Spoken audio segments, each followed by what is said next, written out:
시편 124편 1절부터 8절까지 저와 한 절씩 교독하시겠습니다. 제가 먼저 1절을 읽겠습니다. 다윗의 시 곧 성전에 올라가는 노래. 이스라엘은 이제 말하기를 여호와께서 우리 편에 계시지 아니하셨더라면 우리가 어떻게 하였으랴. 사람들이 우리를 치러 일어날 때에 여호와께서 우리 편에 계시지 아니하셨더라면 그때 그들의 노여움이 우리에게 맹렬하여 우리를 산채로 삼켰을 것이며 그때 우리를 휩쓸며 시내가 우리 영혼을 삼켰을 것이며 그때 넘치는 물이 우리 영혼을 삼켰을 것이라 할 것이로다. 우리를 내주어 그들의 이에 씹히지 아니하게 하신 여호와를 찬송할지로다. 우리의 영혼이 사냥꾼의 올무에서 벗어난 새같이 되었나니 올무가 끊어짐으로 우리가 벗어났도다. 우리의 도움은 천지를 지으신 여호와의 이름에 있도다. 아멘. 8절입니다. 우리의 도우심은 천지를 지으신 여호와의 이름에 있도다. 아멘. 이 시편 124편은 표제와 같이 일단은 다윗의 시고요. 그리고 그 시편의 상황들이 시편의 표제들에 기록이 되어 있는데요. 어떻게 되어 있습니까? 성전에 올라가는 노래 이렇게 되어 있습니다. 이 시편 124편은 표제의 내용과 같이 아마도 시인인 다윗이 성전에 여호와께 예배를 드리러 올라가는 가운데 하나님께 드렸던 찬송이라 할 수가 있고요. 그 성령의 그 감동하심으로 말미암아 그 찬송의 기록이 성경이 되어서 우리에게 이렇게 하나님의 말씀으로 주어졌던 것입니다. 그렇다면 다윗은 지금 성전에 올라가면서 이제 무엇을 찬양하고 있을까요? 우리가 1절부터 8절까지 내용 읽은 바와 같이 하나님께서 다윗 개인에게 그리고 더 나아가 이스라엘 백성에게 베풀어 주신 그 은혜를 찬양하면서 이제 하나님의 전에 그분을 예배하기에 올라가고 있습니다. 여기에서 우리는 잠시 이제 하나님께 나아가는 자, 하나님께 예배하는 자가 가져야 될 마음가짐에 대해서 잠시 배우게 되는데요. 그 마음이 무엇일까요? 바로 하나님께서 우리에게 베풀어 주신 모든 은혜에 감사하는 마음을 하나님이 예배하는 자들에게 원하신다는 것입니다. 우리는 여러 가지로 하나님을 예배하는 것 같습니다. 여러 마음과 여러 동기로 하나님을 예배하게 되는데 보통 어떤 동기로 예배를 할까요? 어떤 사람은 무언가 그 동기가 두려움에 있는 경우도 있는 것 같습니다. 그래서 예배를 드리지 않으면 뭔가 내 인생에 큰일이 일어나는 것처럼 뭔가 하나님께 벌을 받을 것과 같은 그런 두려움의 마음으로 하나님께 예배를 드리는 사람들도 있을 수 있고요. 혹은 이런 두려움이 아니더라도 이제 하나님의 시선보다는 이제 남들이 나를 어떻게 보는가, 남들의 시선 때문에 이제 하나님께 예배드리는 자들도 있을 것 같습니다. 혹은 어떤 이들은 가정의 평화를 위해서도 억지로 끌려 나오는 경우도 있죠. 그게 남편이 될 수도 있고 또 우리 자녀들이 될 수도 있는데 어찌됐든 여러 가지 동기와 마음으로 하나님께 나아가게 되는데 이제 하나님은 그럼에도 자신에게 나오는 자가 이제 어떤 마음으로 나오기를 원하시냐면 오늘 다윗이 우리에게 보여주는 바처럼 이제 하나님의 은혜에 감사하는 마음으로 나오기를 원하신다는 것이죠. 하나님께서 먼저 베풀어 주신 그 사랑과 은혜에 반응하여 하나님을 사랑하고 그 하나님을 기뻐하고 그 하나님의 뜻이라면 뭐든지 순종하고자 하는 그 감사의 마음으로 그분께 영광 돌리고자 하는 마음으로 예배에 나오기를 원하신다는 것입니다. 그래서 이 시편을 보면 이렇게 다윗도 하나님께서 자신과 또 자신의 백성에게 베풀어 주신 은혜에 반응하여 감사함으로 그 은혜를 찬양하며 나아가고 있는데요. 그런데 이 시편에서 특이한 점이 하나 있습니다. 그것이 무엇이냐면 다윗이 이 시편에서 하나님이 베풀어 주신 은혜를 찬양하며 성전으로 올라갈 때에 그 은혜를 서술하는 방식이 굉장히 특이합니다. 왜냐하면 이 다윗은 그 하나님의 은혜를 찬양할 때 어떤 부정적인 상황을 가정함으로 찬양하고 있다는 것이죠. 그러니까 예를 들면 1절 말씀 다시 보시면 이제 이렇게 말하지 않습니까?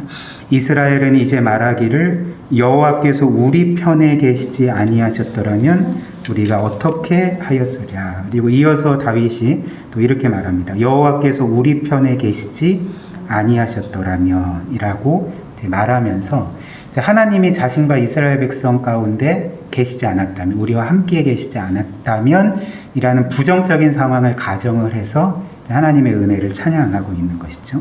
즉 우리는 보통 하나님의 은혜를 찬양할 때 이제 긍정적인 진술로 하나님을 찬양하지 않습니까? 하나님이 이러저러한 은혜를 우리에게 베풀어 주셨습니다. 혹은 저에게 베풀어 주셨습니다.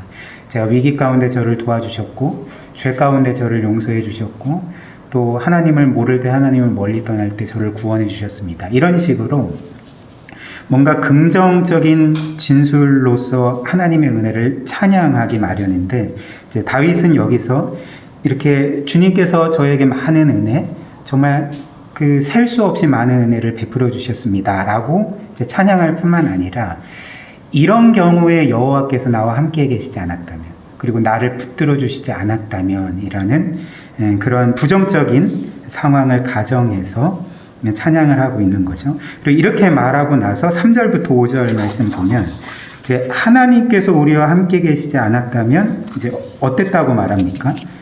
노여움이 우리에게 맹렬하여 우리를 산채로 삼켰을 것입니다. 혹은 물이 우리를 휩쓸고 시내가 우리 영혼을 삼켰을 것입니다. 이런 식의 하나님이 없었다면 아찔한, 생각만 해도 너무나도 아찔한 상황을 말하면서, 그럼에도 하나님이 그때에 우리와 함께 해주셨기 때문에 우리가 이렇게 하나님을 예배할 수 있습니다. 은혜를 찬양하고 있는 것이죠.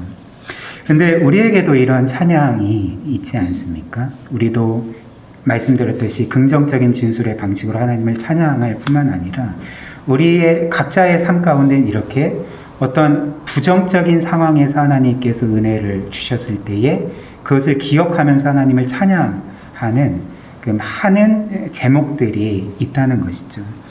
보통 그 어떤 경우일까요? 내가 고난 가운데 있을 때 주님이 나를 붙들어 주시지 않았다면, 혹은 내가 형통 가운데 교만할 때에 하나님이 사랑의 섭리로 나를 꺾으시지 않으셨다면, 혹은 내가 죄 가운데 거할 때에, 죄에 빠져 있을 때 하나님이 나를 징계하시지 않았다면, 그러니까 이렇게 무엇이 없었다면, 하나님께서 어떤 일들을 나에게 행해 주시지 않았다면 이라는 그 은혜의 경험들이 우리 모두에게 있다는 것이죠.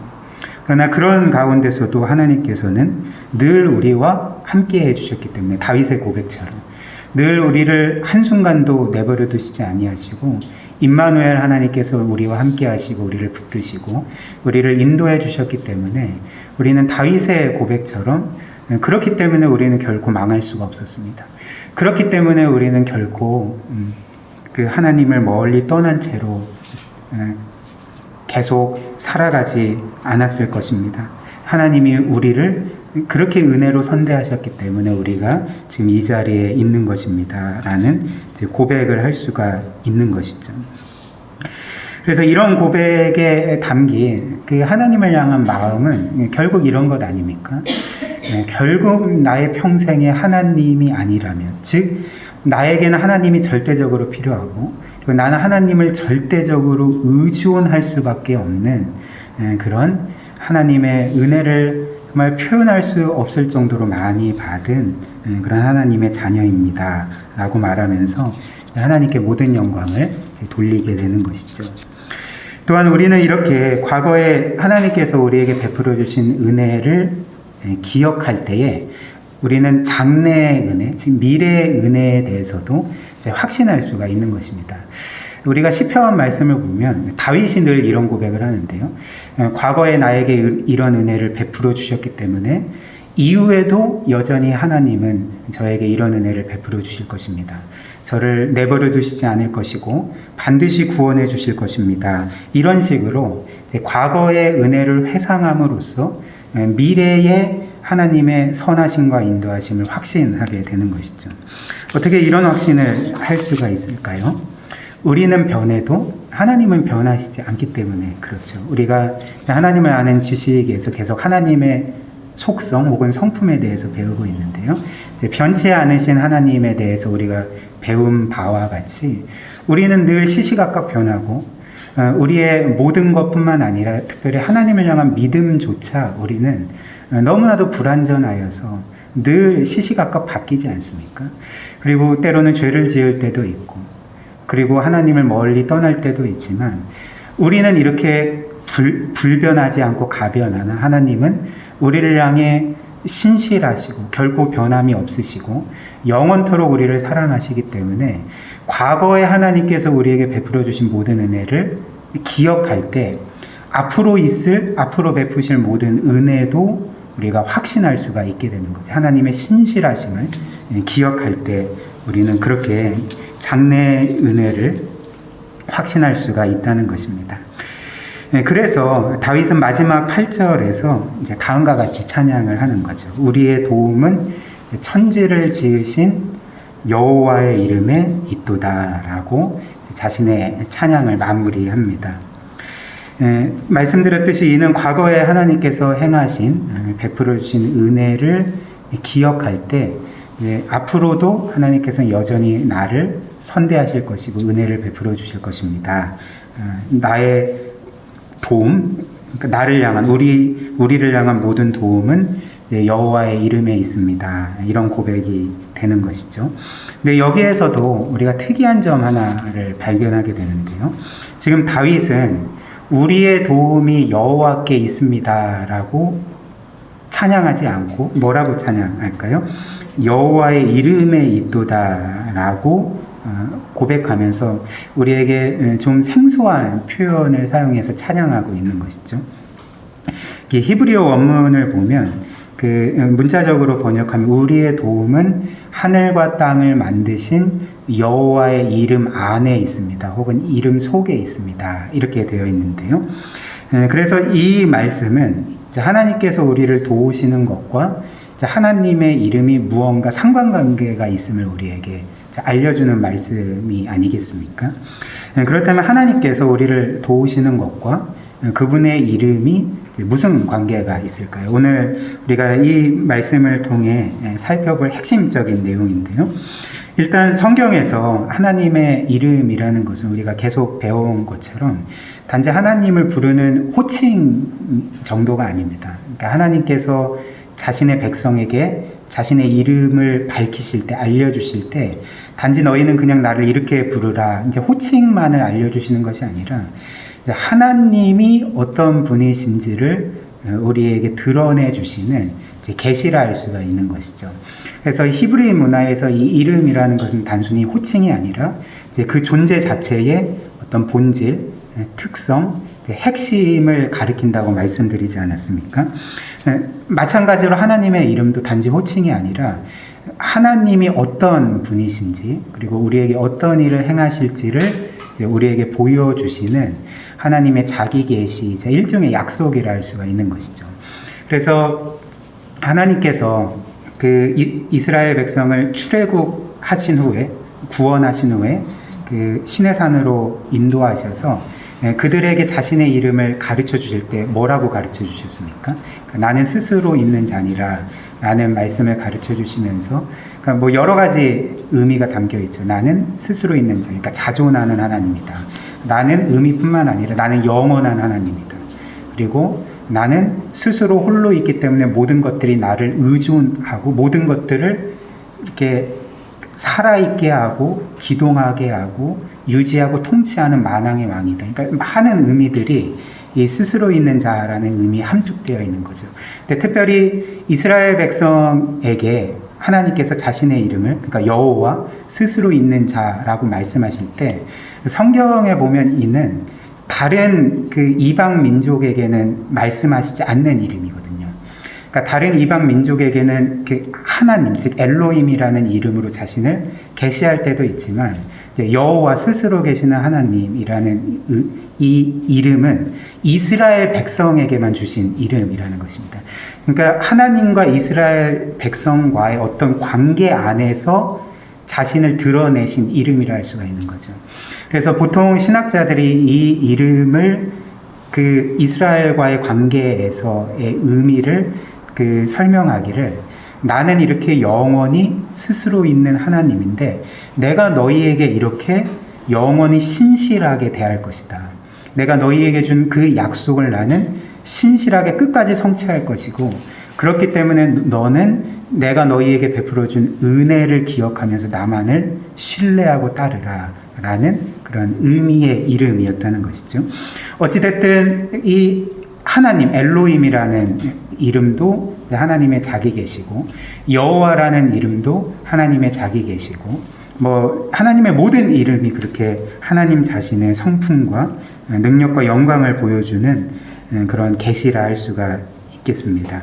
그리고 더 나아가 성경에서 하나님의 이름은 이런 하나님의 속성과 성품을 보여줄 뿐만 아니라 그 용례에 따르면 하나님의 명예, 명성, 그리고 그분의 영광과 동일시 된다는 것이죠.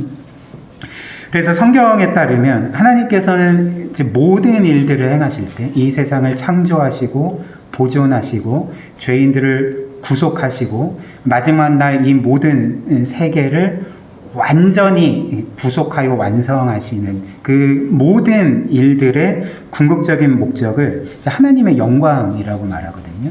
근데 또 다른 한편 성경은 말하기를 하나님께서 이 세상 만물을 창조하시고 구원하시는 모든 일들이 하나님의 영광을 위해 할 뿐만 아니라 나는 내 이름을 위하여 창조하였고 내 이름을 위하여 구원하노라라고 말씀하신다는 것이죠. 즉 하나님의 이름과 하나님의 영광은 어떤 면에서 성경에서 동의어로 쓰인다는 것입니다. 그래서 예를 들면 하나님은 자신의 이름을 위해서 이 세상을 창조하셨다라고 말씀을 하는 거죠. 우리가 잘 아는 시편 8편 말씀을 보면 이제 1절에 시인이 이렇게 찬양하거든요. 여호와 우리 주여, 주의 이름이 온 땅에 어찌 그리 아름다운지요. 주의 영광이 하늘을 덮었나이다. 지금 시인은 이 세상 만물 가운데 드러난 하나님의 창조의 영광을 노래하고 있는 가운데 여호와 우리 주여, 주의 이름이 온 땅에 어찌 그리 아름다운지요라고 고백하며 찬양하고 있는 거죠. 지금 이 세상 만물에 주의 이름이 어디에 써 있습니까? 나무에 써 있습니까? 아니면 꽃에 써 있습니까? 아니면 풀에 새겨져 있습니까? 그러니까 아무리 봐도 하나님의 이름이 적혀져 있지 않은데 지금 시인은 하나님의 이름이 온 땅에 어찌 그리 아름다운지 이렇게 찬양을 하고 있는 거죠. 즉 이 하나님의 이름이라는 것은 하나님의 영광이기 때문에 이 찬양은 하나님의 영광이 이 세상 만물에 가득합니다. 너무나도 영광스럽습니다. 너무나도 아름답습니다. 제가 찬양할 수밖에 없습니다. 라고 이렇게 고백하며 찬양하고 있는 말씀이죠. 그래서 이어서 주의 영광이 하늘을 덮었나이다 라고 찬양하고 있는 것입니다. 이사야 43장 7절 말씀에 또 이렇게 말합니다. 내 이름으로 불려지는 모든 자, 곧 내가 내 영광을 위하여 창조한 자를 오게 하라. 내가 그를 지었고 그를 내가 만들었느니라. 이렇게 하나님께서 말씀을 하신 것이죠. 그래서 여기에서도 내 이름과 내 영광이 이제 동일한 의미로 쓰여지는 것을 보게 되고요. 그리고 하나님께서는 자기 이름을 위해 창조하실 뿐만 아니라 자기 이름을 위하여 구원하시는 것이죠. 시편 106편 8절 말씀 보면 이렇게 말씀하십니다. 여호와께서는 자기의 이름을 위하여 그들을 구원하셨으니 그 큰 권능을 만민이 알게 하려 하심이니라. 그리고 하나님께서는 자기의 이름을 위해 구원하실 뿐만 아니라 이제 죄인들을 향해 오래 참으시고 진노하지 않으시고 그들을 멸하지 않으시는 이유도 자기의 이름을 위하여라고 말씀하시는 거죠. 그래서 이사야 48장 9절 말씀 보면 또 주님이 이렇게 말씀하시거든요.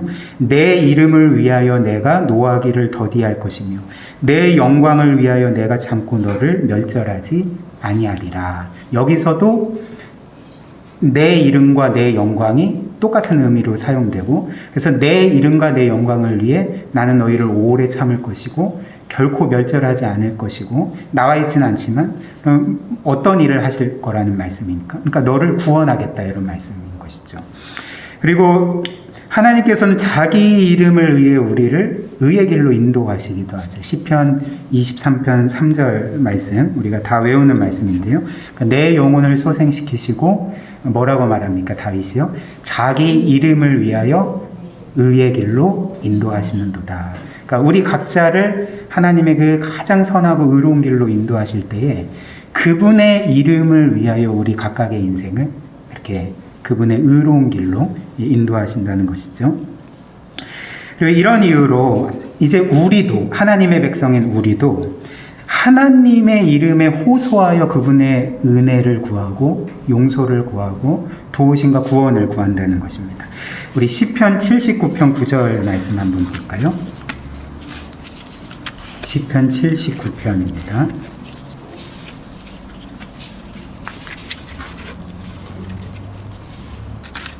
구약성경 861조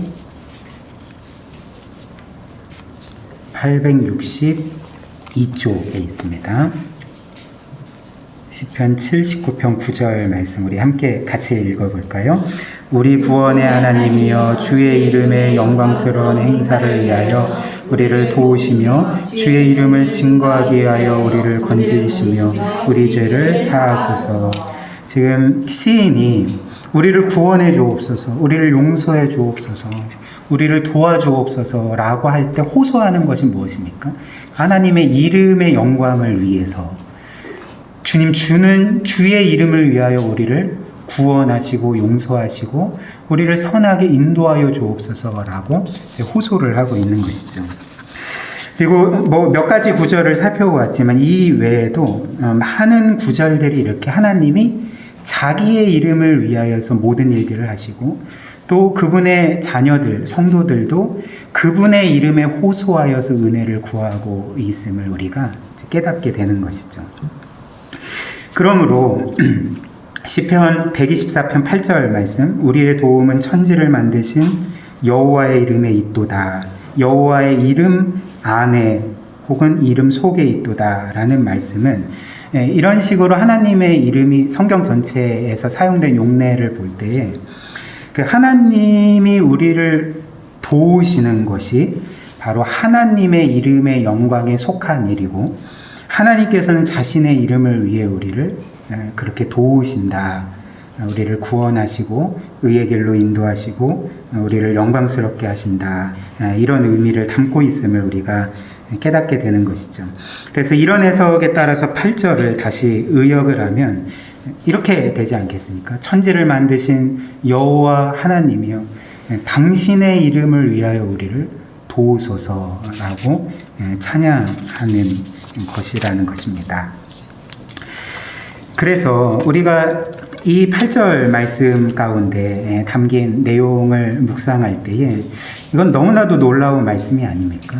왜냐하면 하나님께서 한낱 인생일 뿐인 정말 하나님과 비교해서 티끌과도 같은, 아니 티끌보다 못한 우리를 위해서 우리에게 그분의 이름의 무한한 영광을 거셨다는 것 자체가 너무나도 놀라운 말씀이 되는 것이죠.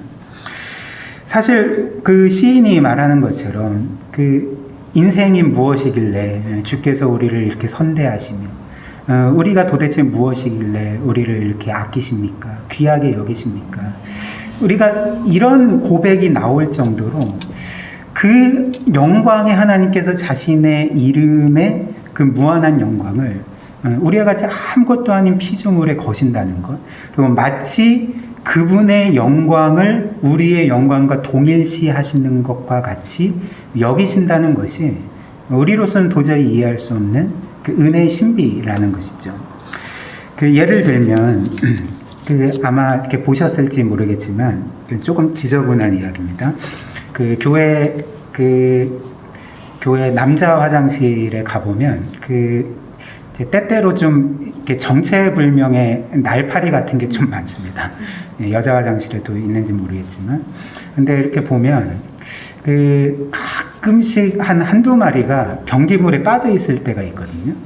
근데 그때 제가 나는 저 파리를 구하고 복되게 하는 일에 나의 이름의 영광을 걸 거야 라고 말하면 아마 여러분은 목사님이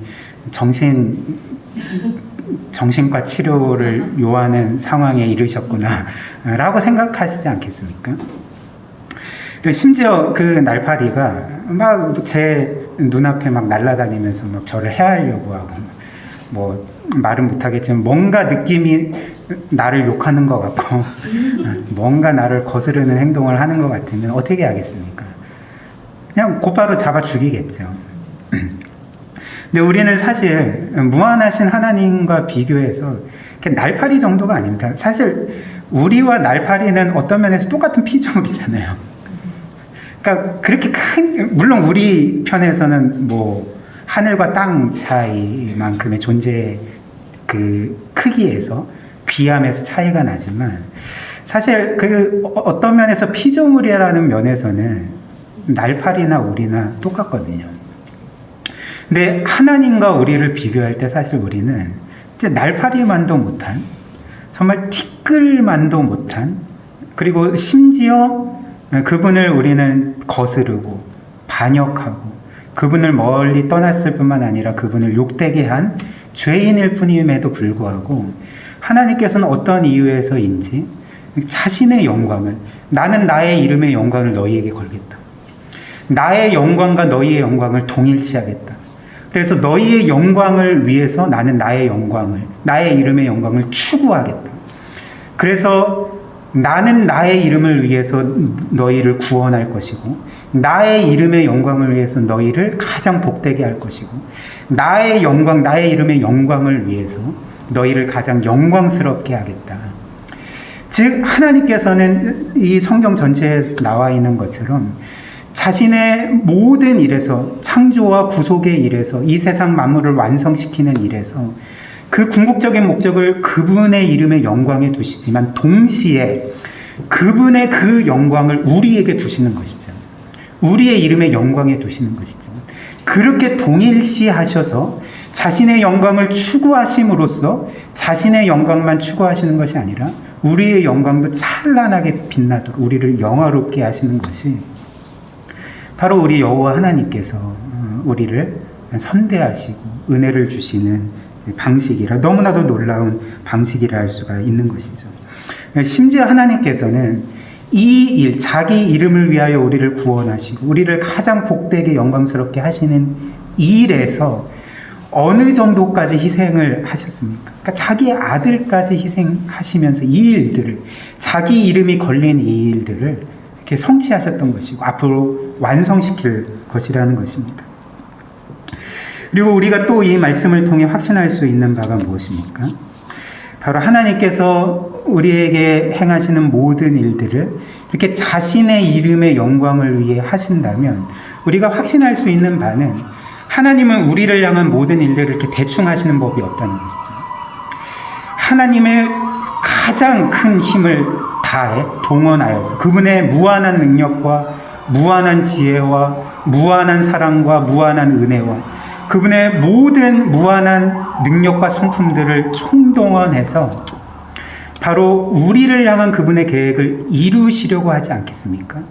왜냐하면 그렇게 하지 않으면 그분의 이름의 영광에 어울리지 않는 것이기 때문에, 그분은 그분 자신의 이름의 그 무한한 영광에 어울리는 방식으로 가장 적합하도록 우리에게 최고의 것을 행하실 것이고 우리에게 가장 좋은 일을, 가장 영광스러운 일을 행하실 것이라는 것을 우리가 그 논리적으로도 추론하고 확신할 수가 있는 것이죠. 따라서 하나님은 우리를 가장 선한 길로 인도하실 것입니다. 우리에게 가장 좋은 일을 행하실 것이고 또 그 가운데 우리가 결코 경험하지 못한 그분의 영광스러운 성품과 능력을 우리의 삶 가운데 찬란하게 드러내실 것임을 우리가 확신하게 되는 것이죠.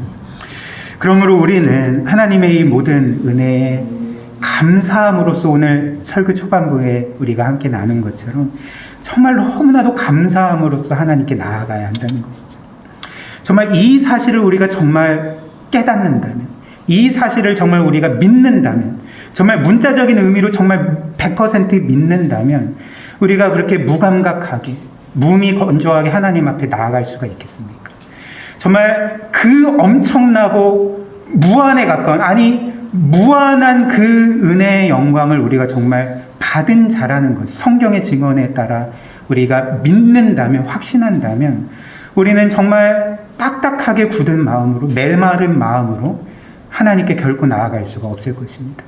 우리는 다윗의 이 성전에 올라가는 이 시편의 찬양과 같이 벅차오르는 그 감격으로, 너무나도 감사함으로써 하나님께 나아가게 될 것이고, 그 은혜에 감사함으로써 누가 시키지도 않았는데 그분의 뜻에 순종하는 것이 우리에게 마치 최고의 기쁨인 것처럼, 최고의 행복인 것처럼, 최고의 영광인 것처럼 그렇게 순종하며 살아가게 되는 것이죠. 사랑하는 성도 여러분, 이런 은혜가 우리 모두에게 있기를 원합니다. 각 예배마다, 우리의 모든 모임마다, 또 우리의 개인적인 경건의 시간마다 하나님께서 이런 자신의 이름의 영광을 위한 열심을 우리로 하여금 늘 깨닫게 하시고 경험하게 하시고 그 모든 영광스러운 은혜의 성품들을 경험하게 하심으로써 늘 온 마음으로 하나님을 예배하고 순종하는 그런 은혜가 우리 사랑하는 모든 성도님들에게 있기를 주님의 이름으로 축복합니다.